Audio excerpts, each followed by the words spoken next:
O assunto hoje no nosso quadro Respirando Saúde com o Centro Clínico Vitória é pós-operatório de cirurgia plástica.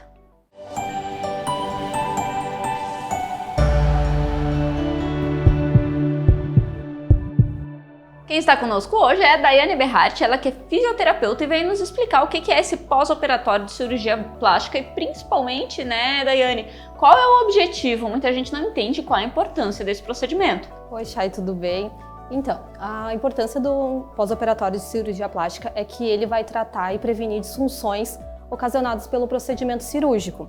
Um bom pós-operatório, ele vai fazer com que se controle um quadro de edema, né, que é o inchaço, melhore o quadro de dor da paciente, evite a formação de fibroses, aderências cicatriciais e aderências teciduais.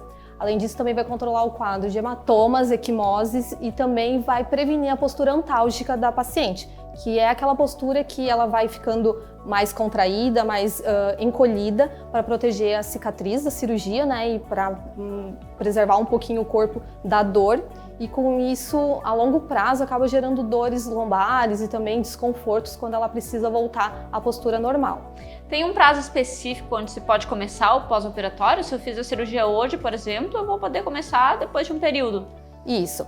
O ideal é começar o pós-cirúrgico imediato, né, que é a partir do segundo, terceiro dia da cirurgia, porque através dele a gente vai conseguir prevenir todas essas disfunções que eu mencionei antes. Alguns médicos, cirurgiões, eles gostam de liberar de forma tardia, a partir do 15º dia.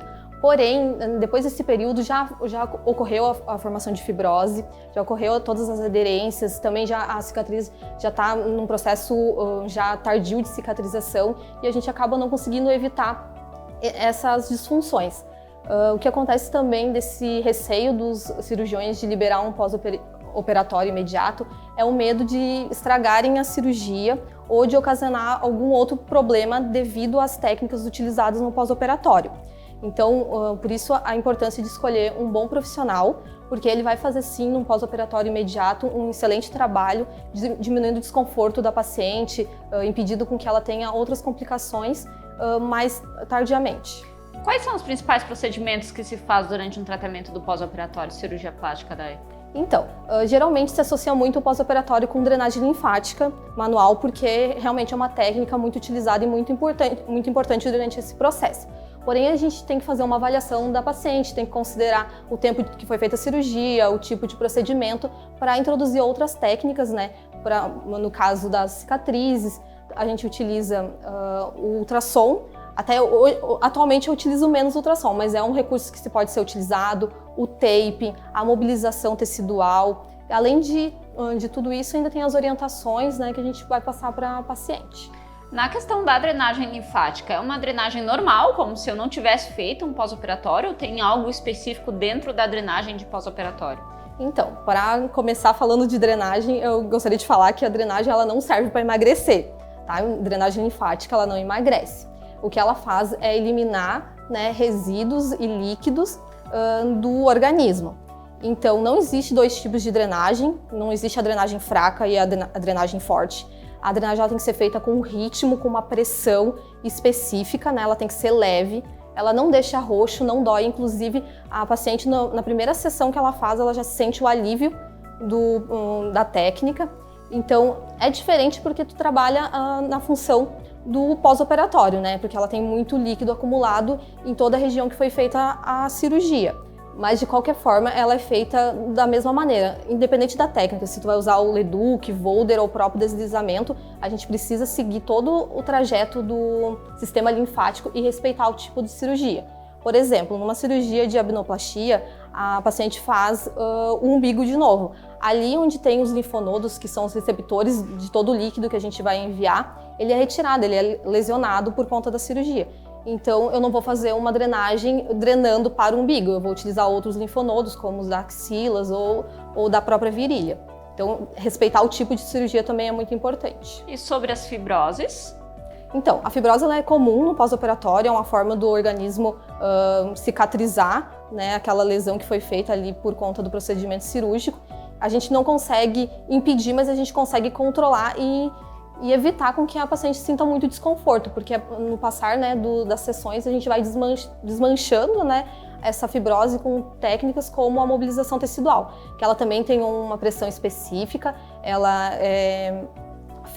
pode ser feita de duas formas, somente com a pressão, né, ou em forma de cisalhamento, mas sempre com cuidado de não gerar microtraumas para não formar ainda mais fibrose. A fibrose é um tecido rígido que geralmente se acumula também nos lados do abdômen, e quando se faz lipo também é bem comum de aparecer essas fibroses. Quais são os principais critérios que a pessoa tem que saber antes de fazer uma cirurgia plástica, Daiane? Então, é importante escolher um bom cirurgião, né, obviamente, pesquisar muito sobre o procedimento que ela quer fazer, também escolher um bom profissional para fazer o pós-operatório dela.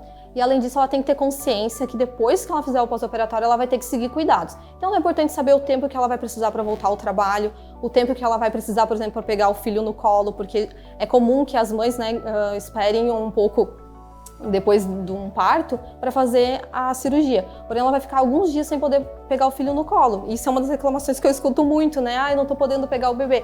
Então, é algo para se pensar também, além de todo o tempo de pós-operatório que ela vai ter que ficar em repouso e cuidar de toda a cirurgia. Tem uma questão de orçamento também que é preciso, né, prestar bem atenção, porque não é só o orçamento da cirurgia em si. Isso, é uma das coisas assim, que eu mais escuto de reclamação e é um erro comum, é a paciente dispor do dinheiro do procedimento cirúrgico, né, e não contar com o pós-operatório.